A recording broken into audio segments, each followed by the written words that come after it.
जमाना बदल गया है। अब आज का छात्र आज का नागरिक है।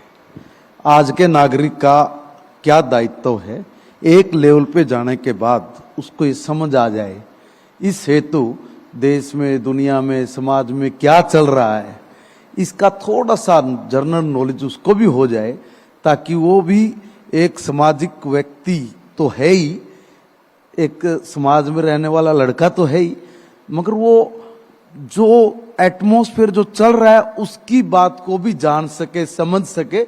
इसलिए अगर ये काम भी साथ में 5 से 10 मिनट के लिए हो जाए तो कोई बुरी बात नहीं है, ये सोच के मैंने इसमें तो एक आदेश और जारी कर देते, न्यूज़ 18 इंडिया देखने के लिए भी आप बोल देते साथ साथ अखबार, तो ठीक बात है।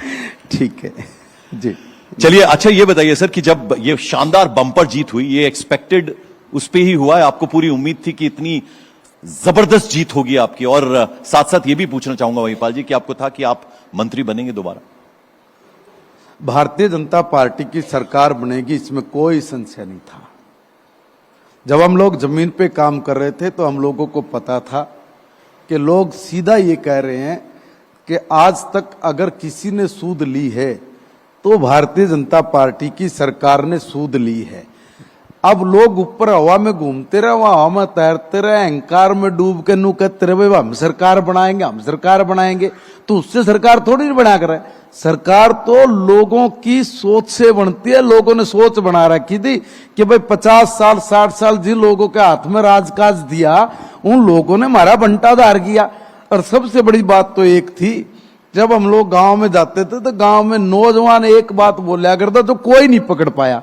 वो ये कहा करता कि भाई पहले हम लोग पैसे लेकर घूमते थे, नौकरी खातर हम लोग नेताओं के पीछे भागते थे, मेरे बाप दादा गांव में जनसभा कराया कर दे, नोटा की माला डाला कर दे, और सारी जिंदगी भर बिला टैक्सी भर भर के लेके जा कर दे रिलिया में, बिले ना तो किसी नेता तो रजान दे, ना किसी के हाथ पैर पकड़ते, ना हम किसी को पैसे देते, और हमें नौकरी मिल रही है।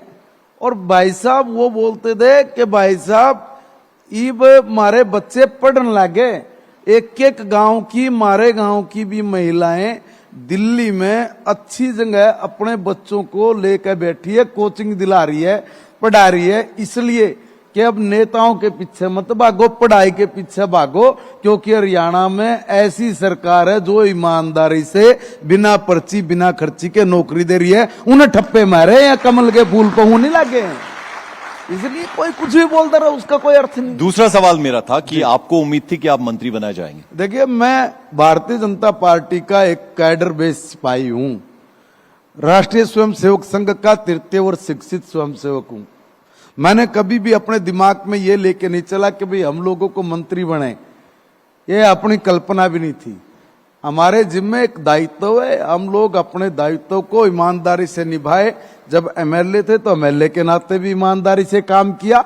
आज अगर एक थोड़ी बढ़ा के जिम्मेवारी मिली है, इसको भी ईमानदारी के साथ कर लें, ये भगवान इतनी ताकत बख्शे, बस इतना, इससे ज्यादा कभी। पर वो जो दिल्ली वाले हैं, कंपटीशन तो उनके साथ है। शिक्षा मंत्री आप हैं, वो तो क्लेम करते हैं शिक्षा में हम क्रांति लेकर आए हैं, सरकारी स्कूलों की दशा हमने कहां से कहां पहुंचा दिया सरकारी स्कूलों को, तो कंपटीशन वहां है सर। देखिए मेरी बात सुनिए, झूठ बोला जाए उसका कोई अर्थ थोड़ी नहीं है।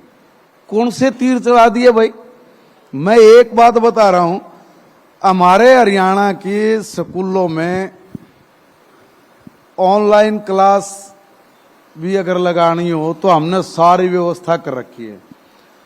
हम लोगों ने जितना भी आईटी से जुड़ा है, इंफॉर्मेशन टेक्नोलॉजी, जितने भी सिस्टम बनते हैं, हाँ, वो लगभग स्कूलों में हमने पूरे कर रखे हैं। और उनसे ज्यादा है, उन्होंने क्या कर रखा है, एक प्रोजेक्टर लगा दिया, उस प्रोजेक्टर के ऊपर 10, 20, 30 स्कूलों में, इससे ज्यादा नहीं है। आप अगर हमारे स्कूलों में जाकर देखोगे तो कहीं ज्यादा फैसिलिटीज है। दूसरी बात यह है कि भाई हमारे यहाँ पे थोड़ा सा मुझे कहने में दुख भी हो रहा है और बात भी सही है कि भाई हमारे यहाँ पे फैशन सा है कि भाई प्राइवेट स्कूल में अगर बालक पढ़ेगा तो भाई बड़ा स्टेटस वाला को लाया जाएगा, जबकि हमारे स्कूलों में बहुत मतलब एजुकेटेड, बहुत इंटेलेक्चुअल और बहुत सारे टेस्ट क्लियर करके जो लगे हुए इसी से टीचर जुड़ा हुआ हैं। सवाल है मेरा महिपाल जी कि जब वो आप औचक निरीक्षण, आपकी ये आपके लिए टर्म बड़ी फेमस हो रही कि अचानक से आप पहुंच जाते हैं, उसके पीछे उद्देश्य क्या? क्योंकि देखिए ना, आप जो बात कर रहे हैं, प्राइवेट स्कूल में क्यों ना भेजे माँ बाप, भाई वहां अच्छी एजुकेशन मिलेगी, उनको लगता है साफ सुथरा एनवायरमेंट मिलेगा, क्लासरूम्स अच्छे होंगे, वो स्टैंडर्ड उस तरीके से वो बात करते हैं। तो सरकारी स्कूल अगर अच्छे होंगे तो क्यों ना भेजेंगे? भाई साहब, मैं एक निवेदन करूं आपको। मैं जब सरकारी स्कूलों में गया और जाके मैंने देखा तो हमारे टीचर भी टाइम पे, हमारे स्कूलों में साफ सफाई उनसे ज्यादा बढ़िया होगी, कम नहीं है। कोई देखो बिरला तो मैं कंधा नहीं, अदरवाइज मैं कुछ स्कूलों में जब गया उसमें व्यवस्था बड़ी अच्छी थी, और अच्छी व्यवस्था के बाद टीचर भी अच्छे हैं, टाइम पे आने वाले हैं। मगर मैंने कहा ना, जैसे एक फैशन हो जाना, अब उस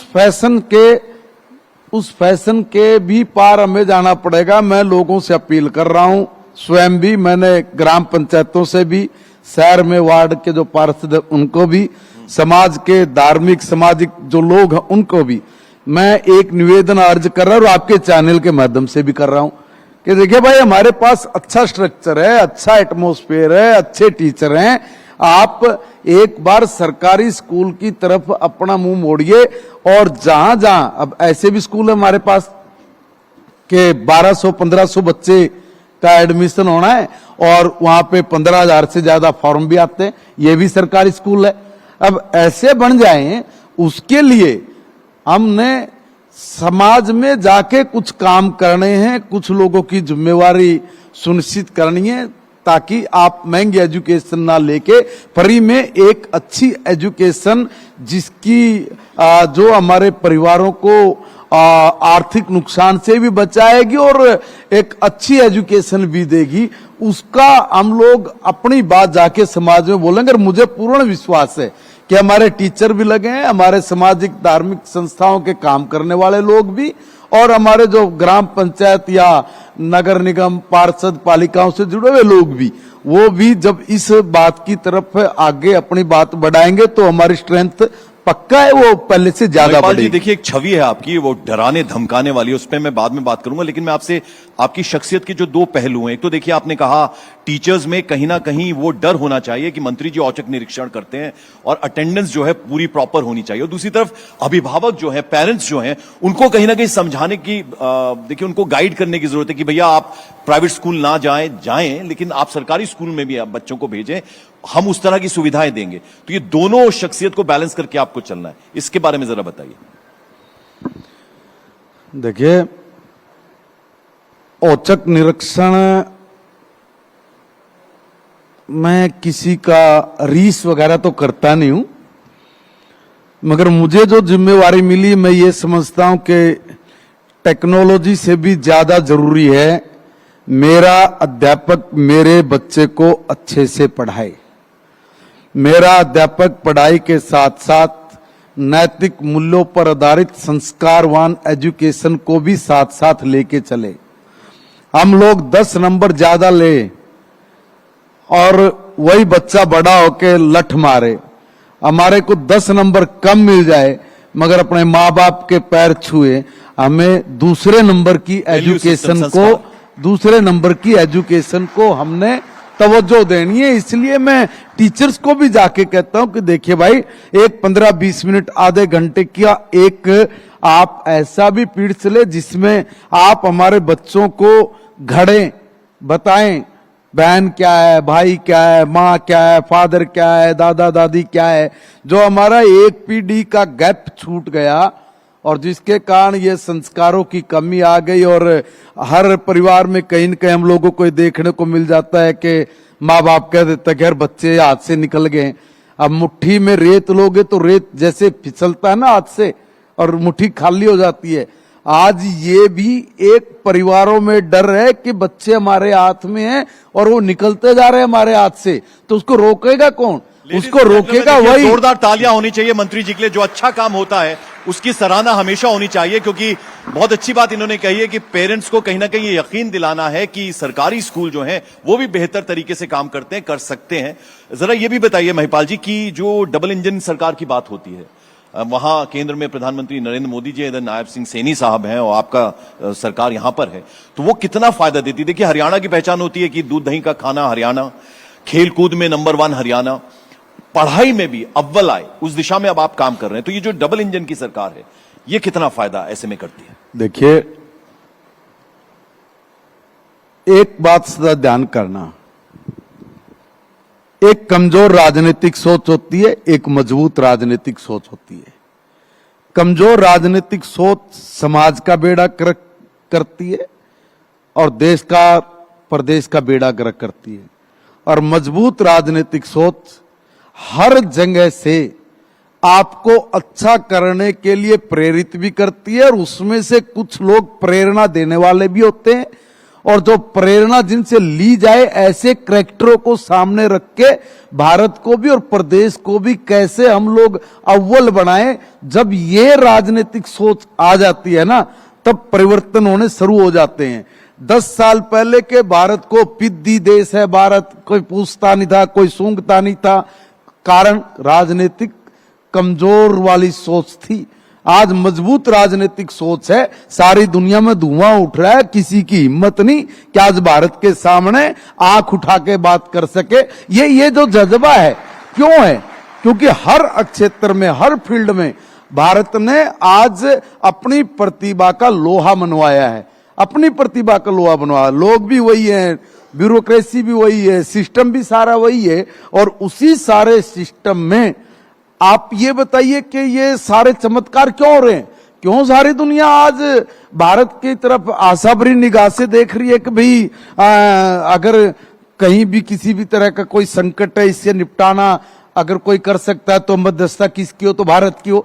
ऐसी जो डबल इंजन की सरकार है, ऊपर भी और नीचे भी, प्रदेश में किस तरह के संकट हैं, प्रदेश में किस तरह की चुनौतियां हैं, प्रदेश में किस तरह की समस्याएं हैं, उनका समाधान, उनका निराकरण करने के लिए अगर दो ऊपर नीचे, और मैं तो कहूंगा कि ट्रिपल इंजन की सरकार, अगर ऊपर से लेकर नीचे तक सब सिस्टम एक है, एक विचार के साथ चलने वाला है, तो समझिए वहां पे प्रोग्रेस ही प्रोग्रेस है। इसलिए हरियाणा में गली नली से लेके और देश के टॉप से टॉप काम, अगर हम लोग विदेश नीति तक भी जाएं, हर जगह गली से लेकर विदेश नीति तक सारी जगह पर अच्छी सोच अगर काम करेगी तो उसका रिजल्ट बेहतर होगा।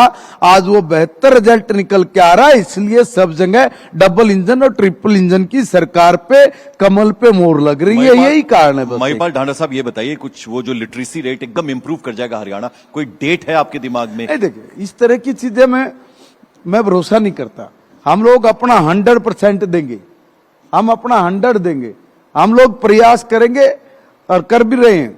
मैं अपने टीचर से भी निवेदन करूंगा, वो हमारे श्रेष्ठ गुरुजन है, कि अगर आपने एक बात मन में ठान ली कि मैं अपने, जो मेरे पास जो बच्चा पढ़ रहा है, मैंने उसको परिवार क्या है ये बता दिया, और जो पढ़ने के लिए आया और जो मैंने पढ़ाना है उसको अगर ठीक से उन्होंने उसके बच्चे के अंदर उतार दिया तो फिर कोई कमी नहीं रहेगी। और ये टीचर के ऊपर डिपेंड करता है, क्योंकि टीचर एक ऐसा कुमार है जो अच्छे घड़े घड़ सकता है, वो घड़ रहा है। और मैं निवेदन करूंगा आपके चैनल के माध्यम से कि वो इस दिशा में थोड़ा सा सार्थक प्रयास करे, थोड़ा रचनात्मक काम करे।